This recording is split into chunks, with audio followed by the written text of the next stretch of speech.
Hello and welcome to Sunset Riders, where I'm going to show you how to beat all the bosses, or at least give you some tips. First up, we got Simon Grewell.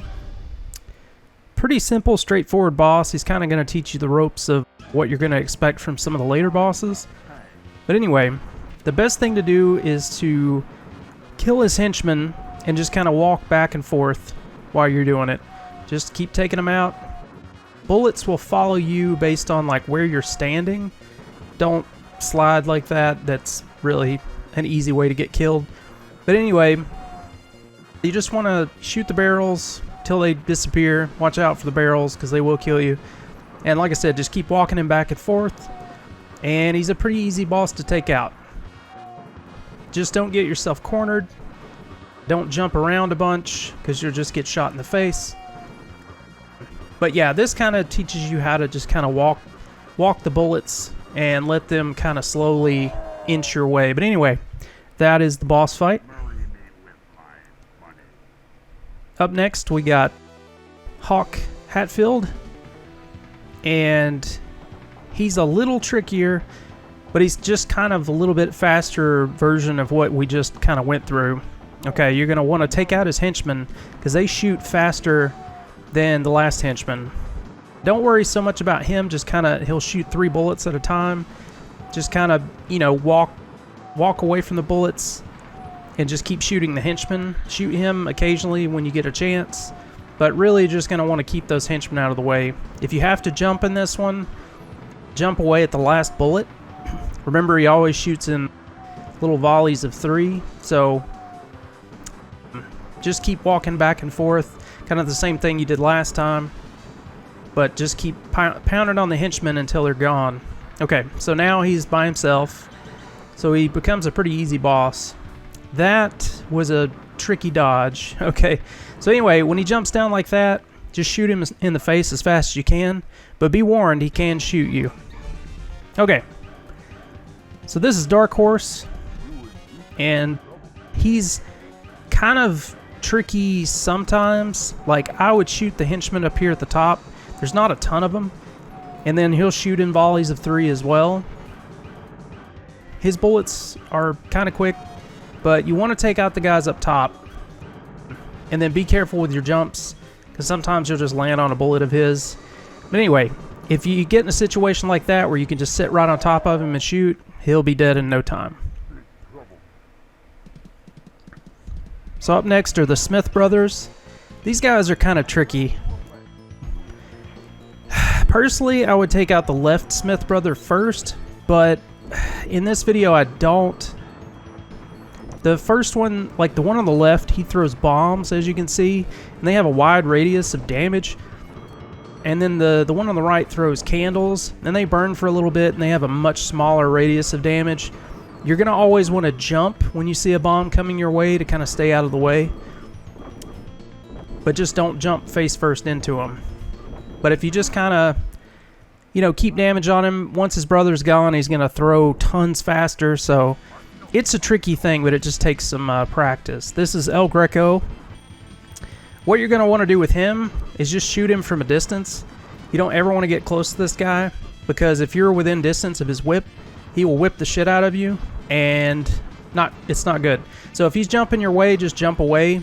He normally won't attack if you just get away from him as fast as you can and just turn and shoot.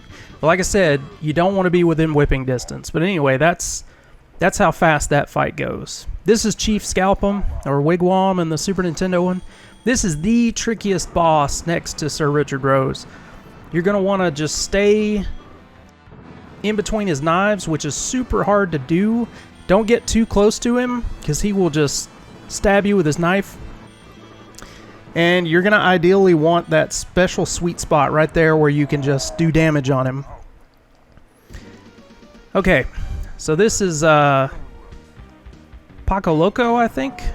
I can't ever remember his name. But yeah, I think it's Paco Loco. Anyway, you're going to want to aim for the trees on this one. You'll just want to pepper him with spray just while avoiding his bullets. The guys up in the trees are going to be the most dangerous part because they can throw bombs. And that just takes up a lot of space. It makes you jump, and you don't want to jump if you don't have to. But he's a super easy boss. It's kind of crazy that he's so close to the end of the game, but oh well. He's not that bad. But up next, we got Sir Richard Rose, who is absolutely a bastard. Okay, so what we're going to do is you're going to shoot these guys. You have iframes or invincibility frames whenever you do your jump, which is not your normal jump, but your jump that's up plus jump. And then you get iframes when you do your down jump, which is down plus jump. As you notice, there are bullets that should be going through my face, but they're not. And it's all because I'm doing those jumps that have iframes. So you can kind of abuse that. It takes a little bit of practice, not too much practice, but it takes some practice getting used to it. But I use that for the first part of the fight, because what you're wanting to do is get rid of his henchmen, which there are 50 of, I believe. So you're wanting to shoot the balcony that he's at, which the balcony's already gone, but that's the goal is to shoot the 50 henchmen and the balconies. So you'll utilize the iframes the best you can. If he's on the same level as you, you want to move away from him as quickly as possible, because he will directly just shoot you. Don't stay stationary in one spot for too long. He shoots in clusters of 4. So that's his first full phase. His second phase is pretty much the same. He just does more of the same shit. So I use the balconies to just kind of like stabilize myself and just keep shooting him. He'll shoot a couple more bullets with his volleys, but once you get to this spot, as long as you just kind of like take it easy, then you'll have this fight in the bag. If you need to, do like this and use the iframes to be a buffer to kind of keep you from taking hits. And then that's the end of the fight. That's all the bosses. And you've beaten Sunset Riders. I recommend, playing this game with some save states, getting used to it, and just really practicing. Practice is the name of the game. If you need to go back through any of the fights, then please do. Just if you got any questions, ask me. I will say that on Chief Scalpum, never let him corner you. If you get too close to the corner, do whatever you can to get out of it, because he'll just throw knives directly in your face, or he'll trap you in a corner and just stab you. So these fights can be really tricky, but at the same time, they just take a lot of practice. So, like I said, save state, practice, and then try to go through a full run, and you'll have it nailed. But anyway, thank you guys so much for watching, and I'll see you next time.